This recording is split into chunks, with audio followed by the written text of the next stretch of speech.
Now they sell Joseph, and they're taking Joseph down to the land of Egypt. And verse 29, and Reuben returned unto the pit, and behold, Joseph was not in the pit. And he rent his clothes. He returned unto his brethren, and said, the child is not, and I, whither shall I go?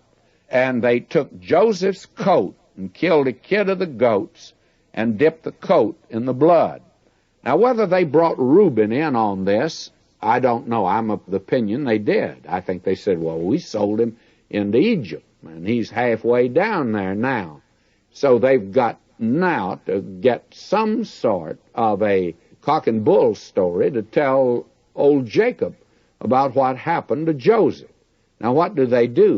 They took Joseph's coat, and they killed a kid of the goats, and dipped the coat in the blood.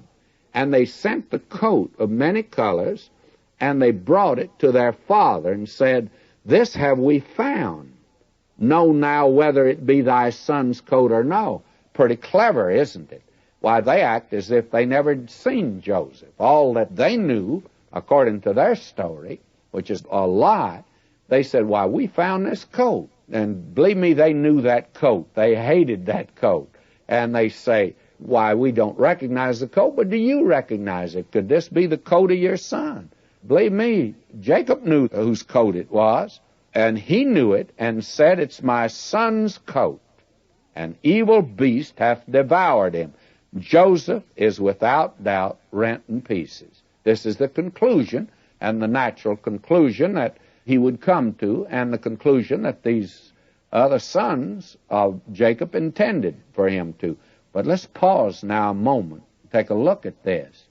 Does this matter of deceiving the father with a goat, does that remind you of anything that we've had before? Well, if you'll just think about this for a few moments, do you recall that when Jacob was a young fella, he and his mother connived together to deceive Isaac? And the thing they did was they killed a goat, and they cooked it up, made him savory meat to eat. And then they took the skins of the goat and put it on the hands of Jacob. And he went in and deceived his father. And the thing has to do with a goat. Now, the brethren of Joseph, the sons of Jacob now, they kill a goat. They dip the coat of many colors in the blood, and they come and hand it to old Jacob and said, do you recognize it? Jacob said, I sure do. Well, so we found it up there. It looks like a wild beast or something must have got to him. Something happened to him. And old Jacob came to the conclusion that his boy's been killed. He's been deceived. Will you listen to this? He is deceived in the very way that he had deceived. Chickens come home to roost. The Word of God says, and says it very specifically, be not deceived. God is not mocked. Whatsoever a man sows, that shall he also reap. Not something else, not something similar, but the same thing. If you sow to the flesh, you will of the flesh reap corruption. This man Jacob did some bad sowing. He used deception. And in the same way in which he deceived his father, when he became a father, he's deceived in the identical way.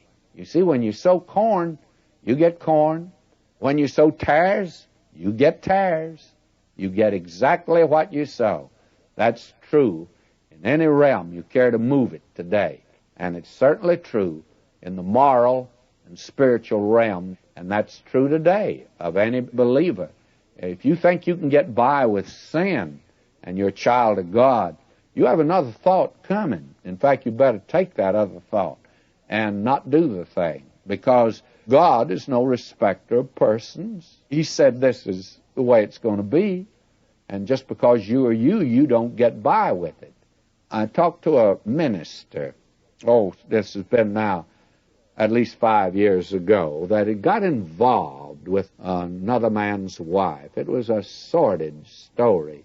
as I talked with him, he tried to justify himself on the basis that he was something special of the Lord's, that because he was who he was, he operated on a different plane and by a different rule book than anyone else. May I say, God's no respecter of persons. In the very way in which this fella had sinned, it had come home to him. God says you don't get by with it at all. If you sin in this direction, the day will come. It took it a long time for the chickens to come home to roost, but they came home to roost for this man.